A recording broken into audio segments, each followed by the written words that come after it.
Entrevista Venevisión. Líder en opinión. Por tu canal independiente, Venevisión. Tenemos ya con nosotros al diputado Edgar Zambrano, representante de la Unidad, miembro de Acción Democrática en la Asamblea Nacional. Bienvenido a Entrevista Venevisión. Muchísimas gracias por la invitación. Bueno, tiempo de balance y de acción. Ya pasamos por el primer mes desde el 12F, la situación ha tendido a complicarse. Hace pocos minutos el ministro Rodríguez Torres decía que ya no estamos ante una protesta pacífica, que se cambia la metodología porque estamos en un movimiento insurreccional. En todos estos matices, expresiones de violencia y los desencuentros que aún están crudos, ¿qué quiere compartir en reflexión con el país? Bueno, dos cosas muy importantes. En primer lugar, el pueblo venezolano, la sociedad venezolana, conjuntamente con sus jóvenes, con los estudiantes, han estado activando un mecanismo constitucional, que es la réplica constitucional. Tú replicas ante el Estado cuando el Estado tiene una serie de deficiencias de políticas públicas que no satisfacen y desmejoran la calidad de vida de esos ciudadanos que están en la calle protestando. ¿Por qué están en la calle? Porque el gobierno no ha sido eficiente en atender ese reclamo. La inseguridad, el problema económico que tiene varias aristas, el alto costo de la vida, la inflación, la pérdida del poder adquisitivo, las largas colas de las amas de casa, de la familia, buscando los productos de la dieta básica, pero también tienes el problema de la inseguridad, la alta tasa de criminalidad. Allí no ha habido una respuesta eficiente por parte del Estado. El gobierno debe preguntarse por qué están los estudiantes en la calle. Y allí tienen una respuesta. Es una réplica constitucional. Legítimo derecho a la protesta, establecido en el artículo 68 de la Constitución, que está perfectamente concatenado con el artículo 19 constitucional. Allí tenemos un problema. El problema es que el gobierno, al no atender la réplica constitucional debidamente, actúa con el uso de la fuerza, con el uso de la violencia, con la represión, que tiene como respuesta, si la represión es una represión que viola las normas internacionales, pues sin duda alguna que va a tener una respuesta también, porque es el derecho legítimo a la defensa y esa respuesta se constituye en más violencia. Ahora, diputado, ¿cómo dentro de la generalización se puede ir a un deslinde, a una definición de fronteras o límites entre quienes protestan pacíficamente y quienes lo hacen de otra manera? Y además de eso, ¿cómo asumir el concepto con todos los matices que tiene la guarimba, que es una forma de expresión? Los límites entre la verdad tienen que asociarse a un diálogo inteligente. El intercambio, el reconocimiento del otro, para poder entender que en ese reconocimiento pueden existir los mecanismos que, explanados en una mesa de conversación, pueden dar origen a soluciones eficientes y asertivas. El gobierno no puede estar llamando a diálogo con un lenguaje peyorativo, con el insulto, con la vejación, con la amenaza, con la humillación del interlocutor, porque ese no es el llamado a diálogo inteligente. Si no partimos por el reconocimiento de las partes, estamos haciendo un mal ejemplo, y el mal ejemplo lo está haciendo el gobierno. El gobierno ha dicho que tiene 4 semanas llamando a la oposición a diálogo, pero la oposición tiene 10 meses esperando por la invitación del gobierno. Cuando Nicolás llega el 14 de abril a la Asamblea Nacional, luego de las elecciones, se juramenta ante el Poder Legislativo, hace un llamado a diálogo, nombra una comisión que integraban para ese momento Arriaza, Cilia y Diosdado Cabello.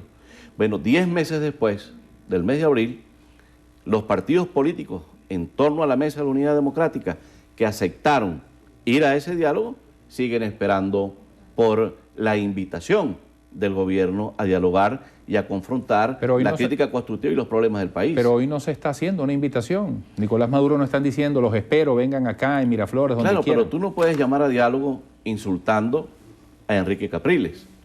Tú no puedes llamar a diálogo flagelando a los partidos políticos.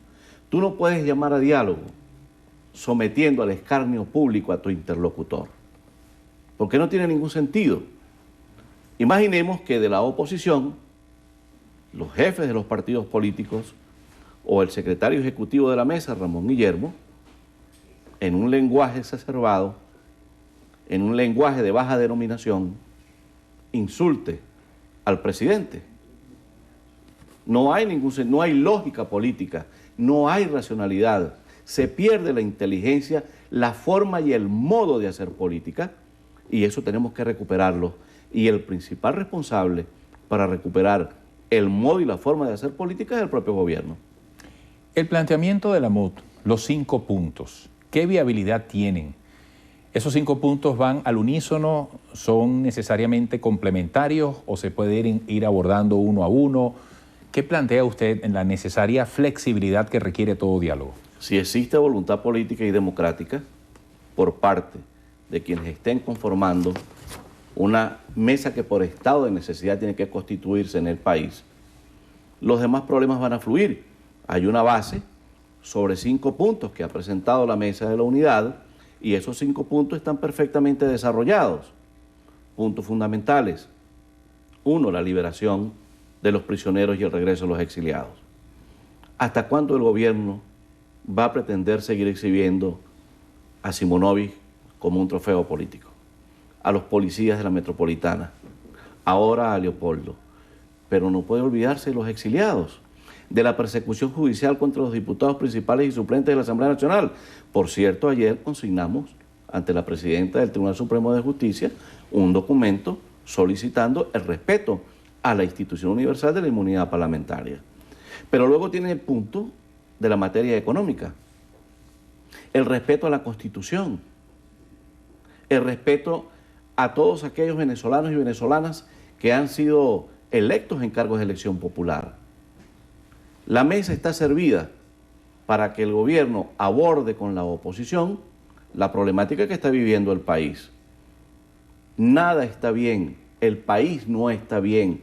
El gobierno sabe que tiene un grave problema enfrente, que el país está andando mal y que esa protesta cívica, pacífica y democrática, como nosotros la apoyamos desde la mesa y desde Acción Democrática, nosotros como organización política que hacemos vida en la Mesa de la Unidad, apoyamos a los estudiantes, apoyamos a los trabajadores, apoyamos a todos aquellos que están levantando su voz contra algo que no está bien y el país no anda bien. Pero para hacer ese reclamo, para hacer esa observación al gobierno, debemos actuar concatenados con los derechos políticos y garantías constitucionales que están reflejados en la Constitución. Es la activación del 68 constitucional, el legítimo derecho a la protesta, por la protesta cívica y pacífica, que es la que apoyamos desde todo punto de vista. Diputado, en el llamado a la paz, proveniente de tantos sectores, incluido el Ejecutivo, bien cabe la pregunta a título reflexivo dentro de la oposición o de la Mesa de la Unidad Democrática sobre la manera en que estén correspondiendo en su rol de interpretación, de mediación, con quienes están protestando, con quienes están disgustados, con quienes quieren un cambio. Aparte de este comunicado, los 5 puntos que ponen como condición para ir al diálogo, desde distintas voces de la administración pública se dice que probablemente los políticos de oposición van a ser desbordados por el pueblo descontento que sí quiere diálogo por la paz. ¿Cómo está en este momento esa conexión de la MUD o de la dirigencia política de oposición o alternativa con esta inquietud de la gente que incluso está metida en las guarimbas y siente que no pueden dar marcha atrás? Es que si el gobierno tiene una respuesta asertiva, una respuesta de ganar para todos, por ejemplo, el problema del desabastecimiento. Este gobierno ha sido totalmente incapaz de resolver un problema elemental. ¿Dónde están los reales? ¿Dónde está el dinero del Tesoro Público? ¿Dónde están los dólares? Para parafrasear al expresidente Luis Herrera Campis, ¿dónde está el dinero del erario público? El gobierno perfectamente puede desarrollar, concitados con los distintos factores de la oposición venezolana y con el empresariado venezolano que quiere producir, que quiere invertir en el país. El gobierno debe producir, generar y crear la sensación eficiente de seguridad jurídica para que vengan los capitales foráneos. Si hay una inversión, seguramente que hay una política destinada a combatir el desabastecimiento. Pero si hay también una política direccionada a evitar que nos estén matando los muchachos, para quitarle un celular, para quitarle los zapatos, seguramente que la intensidad de la protesta bajará. Si la economía del país se corrige y el salario de los venezolanos, que son más del 80% asalariados con el mínimo que establece actualmente el gobierno, bueno, ese salario mínimo no alcanza absolutamente para nada. Hay que entonces recuperar el poder adquisitivo de los trabajadores, de la sociedad en general. Entonces, mientras el gobierno no demuestra de corregir eficientemente todas estas anomalías, pues seguramente que la gente va a seguir en la calle. Y nosotros tenemos que hacer todo el esfuerzo, desde las organizaciones políticas, desde la mesa y desde cualquier organismo, bien sea de la sociedad civil, gremio, sindicato, de cualquier organismo, coadyuvar esfuerzos para obligar al gobierno a sentarse a conversar y no permitir que esta situación vaya mucho más allá de lo que se ha venido presentando hasta ahora, porque no podemos permitir que sigan matando a nuestros muchachos. Hay que condenar la muerte de los estudiantes, como también condenamos la muerte de los guardias nacionales. Nosotros no tenemos cultura bélica, no debemos propiciar las condiciones para esa confrontación, para esa guerra civil de baja intensidad que se vive hoy en Venezuela. Diputado, se agota el tiempo, pero en segundos. Y el papel de la Asamblea Nacional, por ejemplo. Usted es diputado. Cuando se está pidiendo diálogo, debate, reconocimiento, ¿qué hace la Asamblea? Bueno, esperemos que en la próxima sesión se expresen planteamientos serios, concretos, para abordar el papel de la Asamblea en esta nueva dimensión, en este nuevo contexto.